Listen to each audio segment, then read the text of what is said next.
I'm about to show you 20 vegetables that required almost no care, yet provided incredible nutrition during America's greatest economic disaster. Number 1. Salsify. Ever heard of a vegetable that tastes like oysters but grows like a carrot? Meet salsify, the oyster plant, a once common backyard staple during the Great Depression that's virtually disappeared from American gardens today. While we're busy importing goji berries and acai from halfway around the world, our grandparents were quietly harvesting this remarkable root right outside their back door. What made salsify so perfect for hard times? For starters, it was practically maintenance-free. Just plant it in spring, and by fall, you'd have a harvest that could see your family through the entire winter. Even in poor, rocky soil where other vegetables struggled, salsify thrived with minimal care.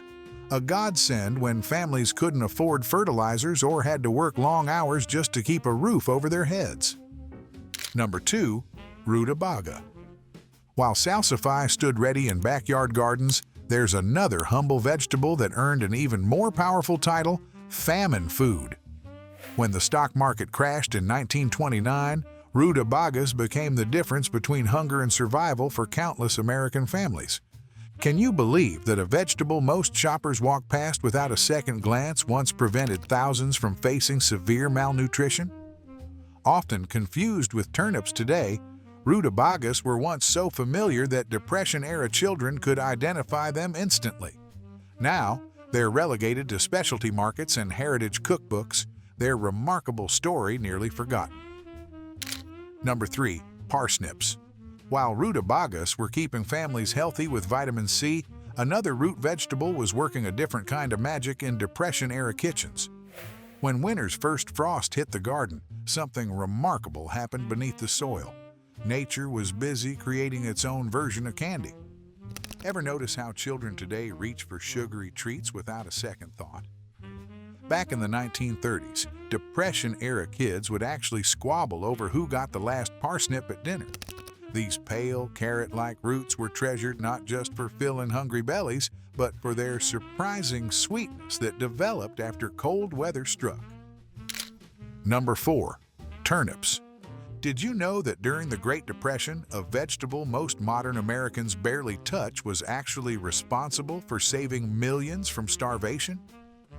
I had enough turnips during the Depression to last a lifetime. These words from countless survivors reveal both the salvation and monotony found in this humble root. While parsnips required patience, turnips offered something far more crucial: speed. Some varieties could be harvested in just 30 days, making them the ultimate crisis crop when hunger couldn't wait. Imagine planting seeds and feeding your family within a month, regardless of how poor your soil or how little gardening experience you had. Number 5. Kohlrabi. While turnips left a complicated legacy, there was another vegetable that looked stranger but proved just as vital. What if I told you that the weirdest-looking vegetable in your grandparents' garden was actually their most reliable insurance against starvation? Kohlrabi's bizarre appearance, with its bulbous above-ground stem and sprouting leaves, might make it look like a visitor from another planet. But this peculiar plant was a Depression-era superhero. Unlike most root vegetables that hide their treasures underground, kohlrabi flaunts its edible portion right above the soil. This unusual growth habit was a game-changer during harsh weather. When frozen or muddy ground made harvesting other vegetables nearly impossible, kohlrabi remained accessible. Simply snap it off at soil level and dinner was saved. Its remarkable pest resistance made it a dependable ally when other plants surrendered to hungry insects. Even better, kohlrabi thrived in partial shade, allowing families to maximize every inch of their limited garden space, tucking these alien-looking plants into spots where other vegetables would struggle. Number 6. Jerusalem artichokes. Beyond the well-stored vegetables of winter lay a perennial survival secret hiding just beneath the soil. Did you know that when Depression-era families planted Jerusalem artichokes, they were essentially installing a permanent food source that would return faithfully year after year, even when they couldn't afford seeds for other crops? These remarkable plants aren't actually artichokes at all. They're native North American sunflower relatives with knobby, nutritious tubers that Native Americans had been cultivating for centuries. This indigenous agricultural wisdom became a lifeline during America's darkest economic chapter, as families discovered a vegetable that truly took care of itself. Number 7. Chicory. When the market crashed and money grew tight, one of the first small joys many Americans had to sacrifice was their morning cup of coffee. But in true Depression-era fashion, families found an ingenious alternative growing right in their gardens. Chicory root, when harvested, dried, and roasted, developed a remarkably coffee-like flavor that helped maintain one small normal routine in a world turned upside down. While we think nothing of dropping $5 at a coffee shop today, our grandparents carefully dug chicory roots, processed them at home, and brewed a hot beverage that cost absolutely nothing yet delivered that essential morning ritual.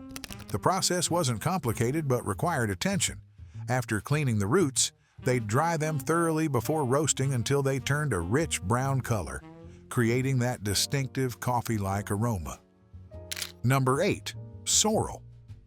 While those chicory roots were busy replacing coffee, another remarkable plant was working even harder in Depression-era gardens. After months of eating nothing but preserved foods, families would anxiously watch for the first sprouts of sorrel pushing through the barely thawed spring soil. This perennial herb wasn't just an early source of fresh greens, it was medicine disguised as food. What made sorrel extraordinary was its surprising citrus-like tang, despite not being related to any citrus fruit. Take a bite of a fresh sorrel leaf and you'd swear someone had sprinkled lemon juice over it. This natural lemon flavor wasn't just refreshing. It brightened up otherwise bland Depression meals when actual lemons were unaffordable luxuries. Number 9. Dandelion greens. That pesky yellow flower you spend weekends trying to eradicate from your lawn? During the Great Depression, it was considered nature's multivitamin, containing more vitamin A than carrots, more vitamin C than tomatoes, and more iron than spinach. Ever wonder why your grandparents never seemed to mind dandelions?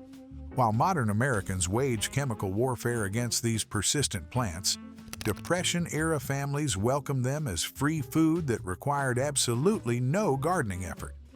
When every penny counted and fresh produce was scarce, these ubiquitous weeds provided crucial nutrients that appeared as if by magic in yards and vacant lots. Number 10. Lamb's quarters.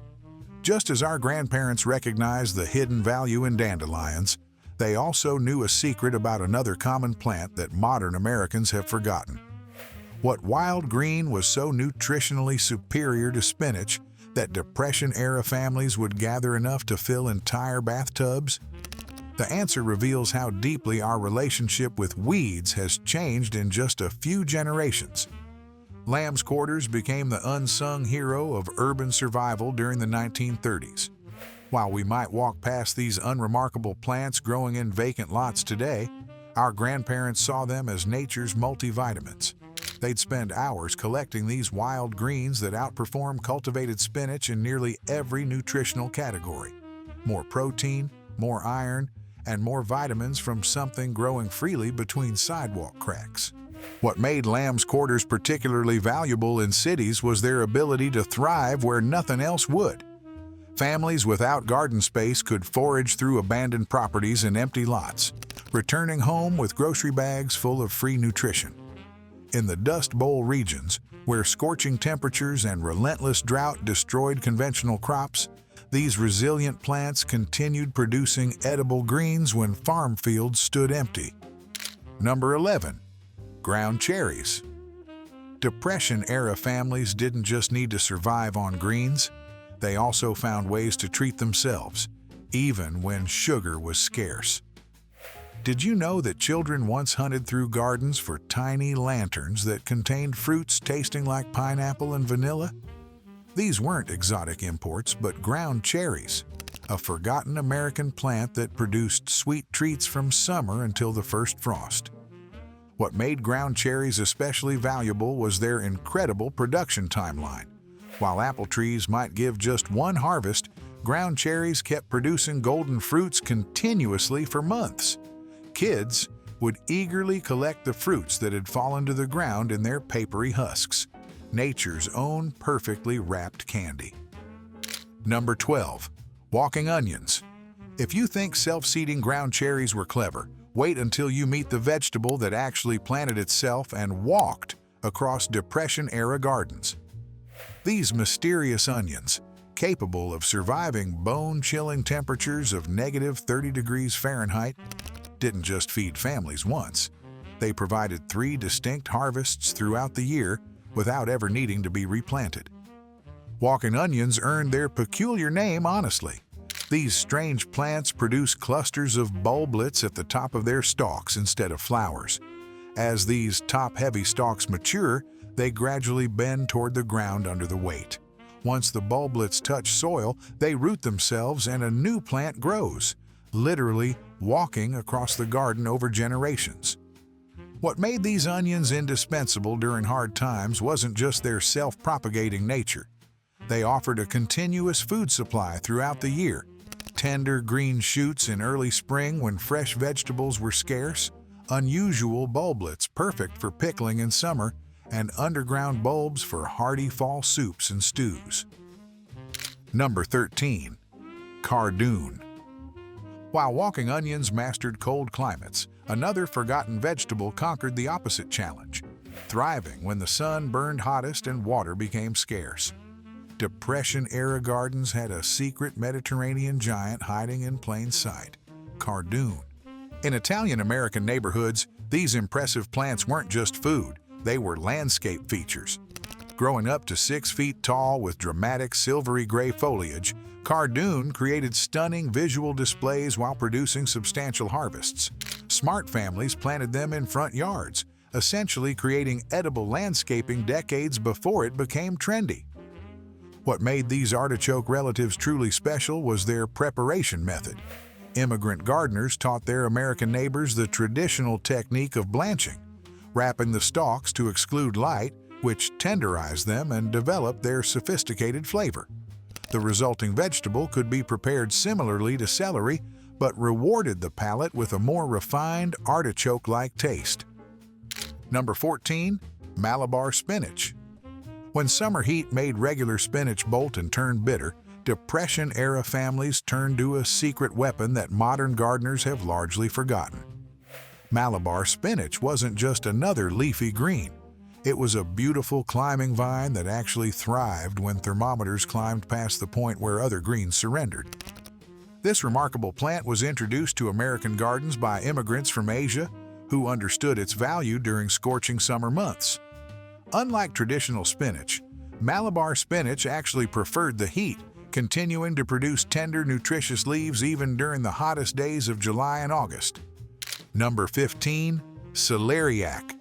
Just as Malabar spinach solved summer vegetable challenges, another forgotten hero tackled winter's food storage problems with surprising elegance.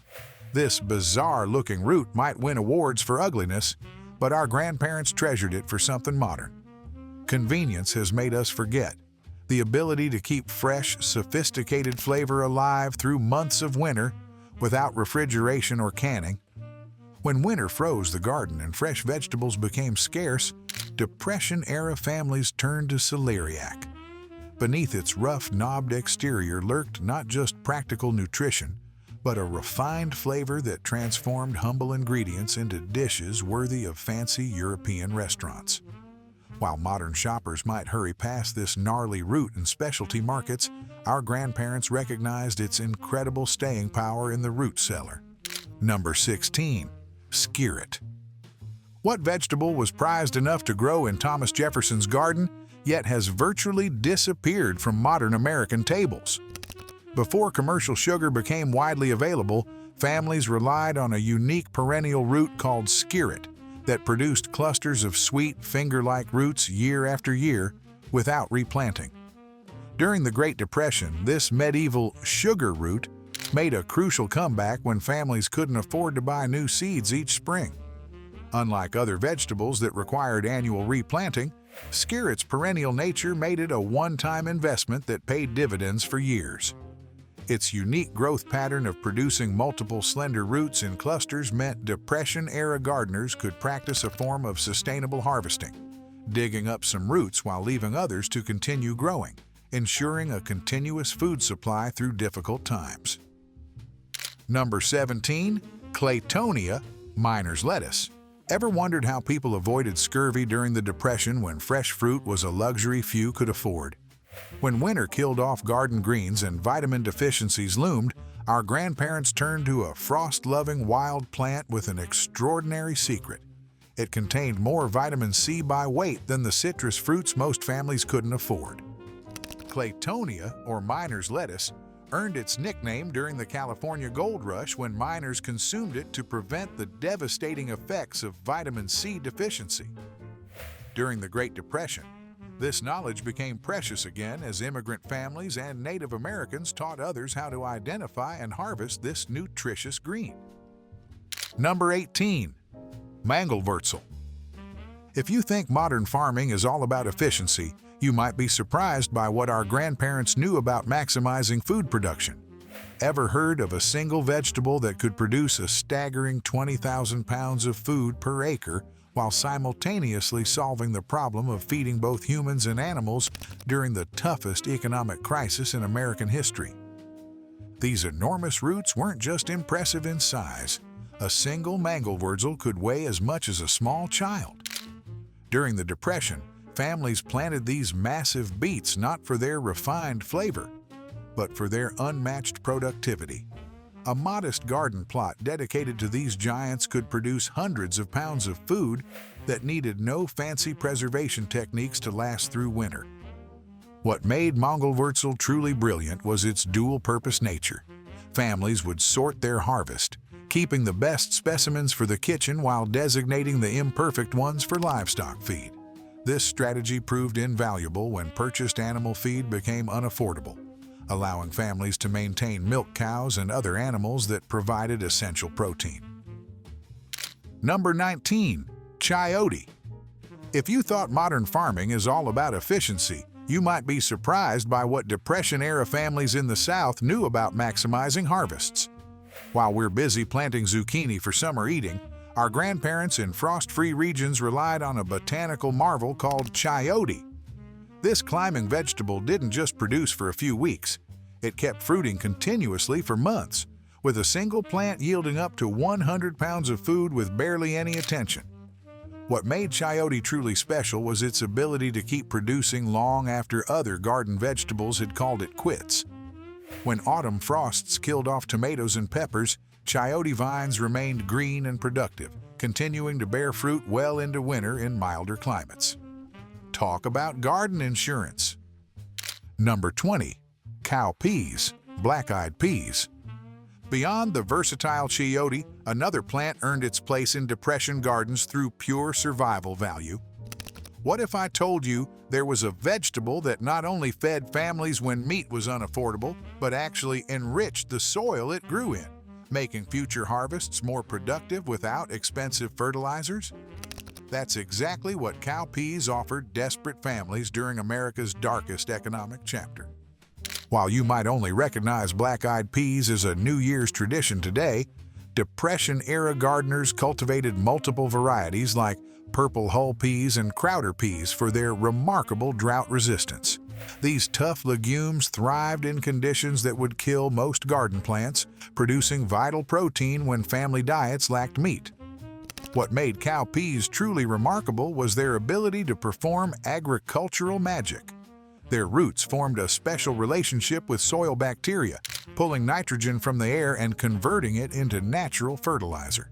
Each plant became its own little fertilizer factory, rejuvenating depleted garden soil for free. Smart gardeners maximized their harvest by picking some pods young and tender like green beans, while letting others mature for dried winter storage. This dual harvest approach transformed a single planting into two distinct food sources: fresh summer vegetables and protein-rich dried legumes for winter meals. Southern families prepared cowpeas countless ways: boiled with a bit of bacon, fried with onions, or slowly simmered into hearty stews. The tradition of eating black-eyed peas for New Year's luck took on deeper significance during the Depression. When families literally depended on these humble legumes for survival, the ritual became a powerful symbol of hope for better days ahead.